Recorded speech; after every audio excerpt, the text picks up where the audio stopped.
Hello दोस्तों, नमस्कार। आपका भाई, आपका यार।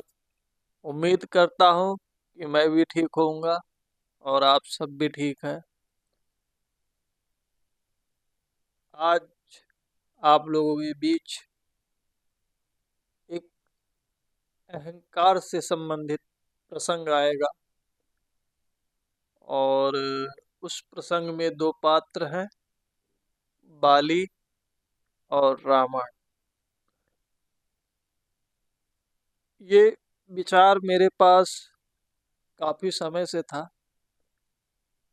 कभी किसी विदेश में युद्ध, कहीं आसपास युद्ध, कहीं मोहल्ले में लड़ाई झगड़ा, मतलब युद्ध तो मतलब होना ही होना है।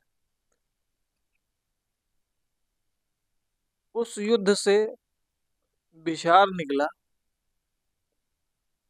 कि क्या इस युद्ध का विराम भी होता है, क्योंकि महासंग्राम, दो महायोद्धा थे, बाली और रावण। इन्होंने भी अपना युद्ध विराम किया था। आइए चलिए उसी प्रसंग को आगे बढ़ाना चाहूंगा मैं और आप लोगों के बीच पहुंचाने का प्रयास करूंगा। उम्मीद करता हूँ कि जितनी भी जो विचार है, मन के जो भाव हैं, वो आप तक अच्छे से पहुँचे। और कुछ दिनों के बाद दीपावली भी आने वाली है। आप सबको हार्दिक हार्दिक बधाई हो, शुभकामना हो। और माँ भगवती, माँ जगदम्बा, लक्ष्मी आप सबके घर में प्रवेश करे।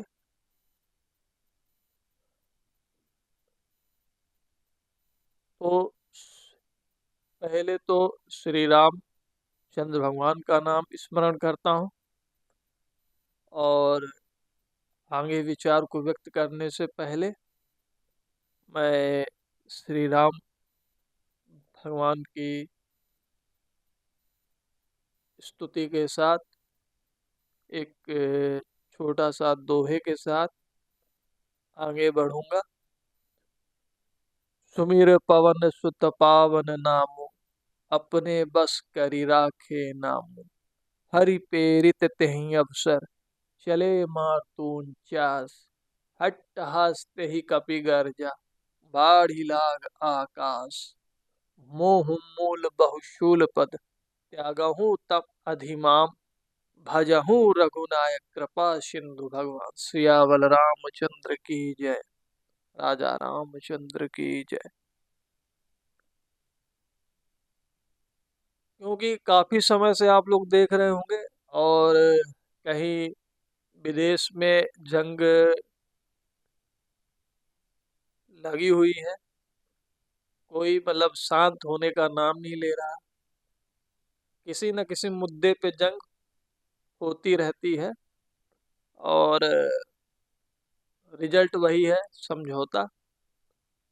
चलिए, रावण और बाली की विचारों के साथ आप लोगों के बीच ले आऊंगा कि आखिर बाली और रावण ने समझौता क्यों किया, आखिर क्यों करना पड़ा, ऐसे क्या आवश्यकता आ गई कि उन लोगों को समझौता करने पड़ा। क्योंकि महान योद्धा थे, दोनों के बीच जंग हुई, काफी लड़ाई हुई और बहुत लड़े। ऐसा हुआ कि कहीं रावण ने एक दिया तो बाली ने भी एक दिया, क्योंकि प्रखंड शक्ति से संचालित थे दोनों और काफी उनके पास शक्तियां थी।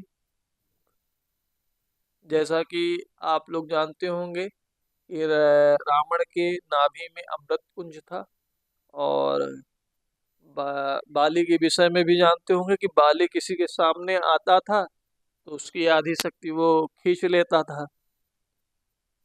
तो दोनों के बीच में लड़ाई हुई और यहाँ तक कि बाली ने रावण को तो 6 महीना विश्व भ्रमण भी कराया था।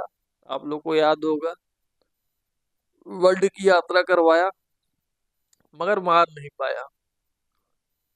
बाली के कखरी में अगर कोई व्यक्ति फंस जाता है या बाहू में फंस जाता था तो वो मान के चलो निपट जाता था, मगर रावण नहीं निपटा। रावण तो सेफ था, एज इट इज था।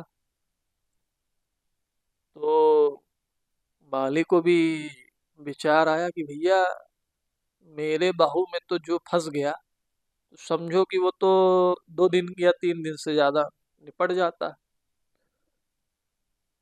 और रावण भी हर मामले में होशियार, हर मामले में विद्वान,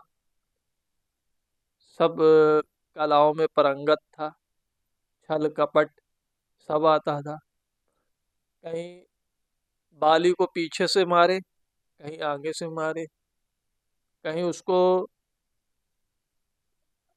एक्साइट अग्रेसिव कर दे कि भैया मार, मार तू मुझको मार, मार, मारेगा कि नहीं मारेगा। तो ऐसी बातें, ऐसी जंग चलती रही। और दोनों के बीच कम से कम 6 महीना निकल गया। और 6 महीना निकलने के पश्चात कोई रिजल्ट हाथ में नहीं आया। उन लोगों के बीच जब उनके दिमाग में बात गई कि भाई, बाली सोचा कि रावण को तो मैंने 6 महीना विश्व भ्रमण कराया है, वर्ल्ड की यात्रा कराई है, तो ये मर नहीं रहा। आखिर भाई बात क्या है, क्या चीज है आखिर?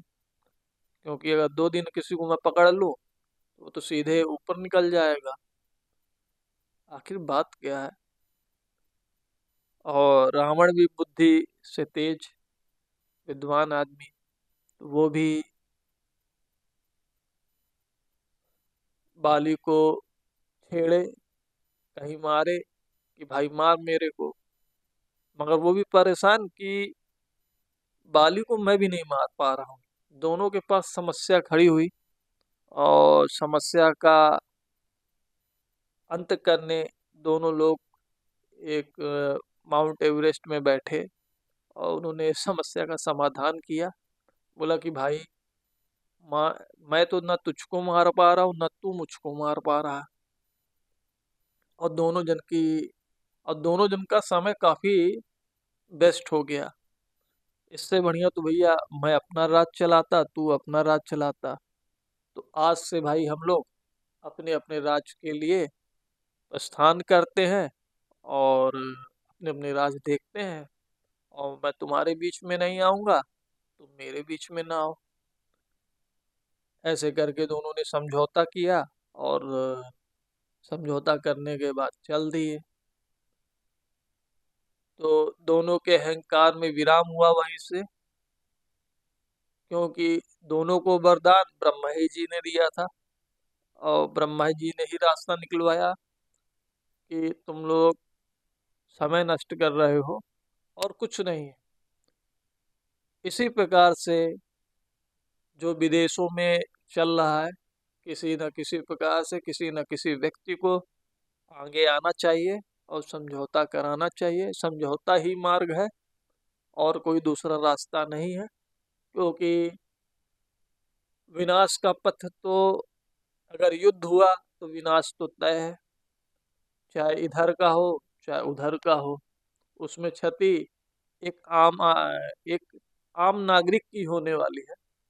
और आम नागरिक के साथ जो युद्ध कर रहे हैं उनका तो विनाश तय है। जो जंग लड़ने जा रहा है उनका विनाश तय है। और इसी के साथ मैं आपको एक छोटी सी अपनी कविता के साथ, क्योंकि कहा जाता है कि चतुर व्यक्ति की चतुराई, चतुर व्यक्ति की चतुराई खड़ी की खड़ी रह जाती है। चतुर व्यक्ति की चतुराई खड़ी की खड़ी रह जाती है। जिसके साथ प्रभु राम हो, जिसके साथ प्रभु राम हो, हर समस्या की कठिनाई दूर हो जाती है। इसलिए श्री राम भगवान के अनुसार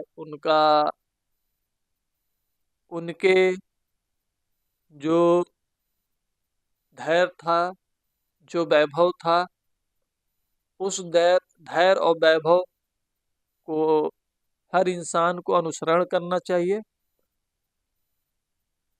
कि युद्ध ना हो। रावण से भी वो युद्ध नहीं चाहते थे,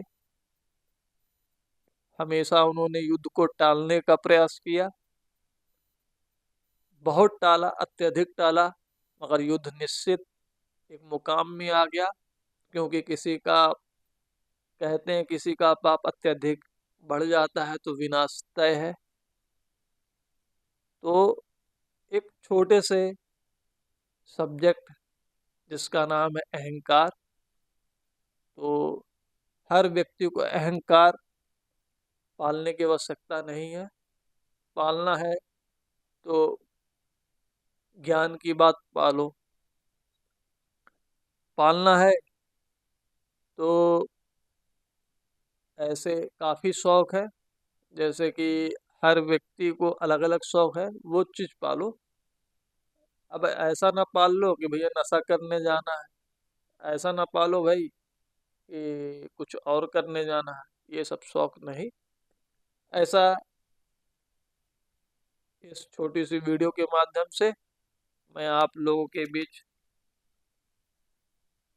छोटी सी विशेष जानकारी थी जो आप लोगों के बीच में लाना चाहता था, और इसी के साथ इस वीडियो का विराम करता हूँ। जय हिंद, जय भारत, जय श्री राम।